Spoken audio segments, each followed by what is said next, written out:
Gayle King Charlie Rose does not get a pass here.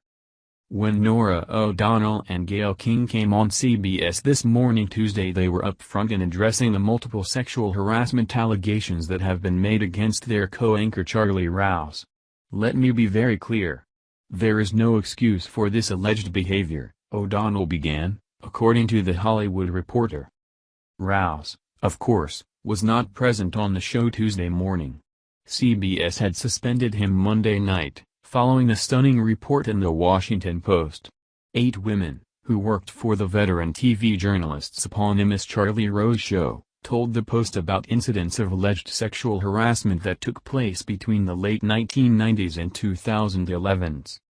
"It is systematic and pervasive," O'Donnell continued, describing the allegations in the Post story. "This I know is true. Women cannot achieve equality in the workplace or in society until there is a reckoning and a taking of responsibility." O'Donnell also assured CBS This Morning audiences that the network is investigating the allegations against Rose, who also was a contributing correspondent for CBS 60 Minutes. While echoing O'Donnell's point, King was more visibly disturbed and opened up about how the news had hit her. She said she had come to hold the 75-year-old Rose in high regard while working with him the past 5 years. "I really am still reeling," King said. "I got an hour and 42 minutes of sleep last night. Both my son and my daughter called me." She added that her longtime friend Oprah Winfrey had also called to ask, "Are you okay?" "I am not okay," said King. After reading that article in the Post, "It was deeply disturbing, troubling and painful for me to read. The women that have spoken up, the women who have not spoken up because they're afraid, I'm hoping now they will take the step to speak up." Added King, "This becomes a moment of truth. I'm really struggling because, what do you say when someone that you deeply care about has done something that is so horrible? How do you wrap your brain around that? I'm really grappling with that. That said, Charlie does not get a pass here. He doesn't get a pass from anyone in this room. We are all affected by this. We are all rocked by this." King revealed that neither she nor O'Donnell has spoken to Rose since the Post story was published. None of the women who accused Rose of sexual harassment in the Post article worked for CBS or PBS. Both PBS and Bloomberg air Rose's talk show, but PBS, Bloomberg and CBS all told the Post that they have no records of sexual harassment complaints about Charlie Rose. Still, CBS Monday night immediately suspended Rose from its programs, while PBS and Bloomberg both pulled the Charlie Rose program.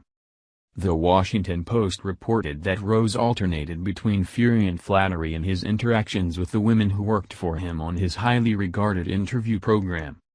5 described Rose putting his hand on their legs, sometimes their upper thigh, in what they perceived as a test to gauge their reactions, the Post story read. 2 said that while they were working for Rose at his residences or were traveling with him on business, he emerged from the shower and walked naked in front of them. 1 said he groped her buttocks at a staff party.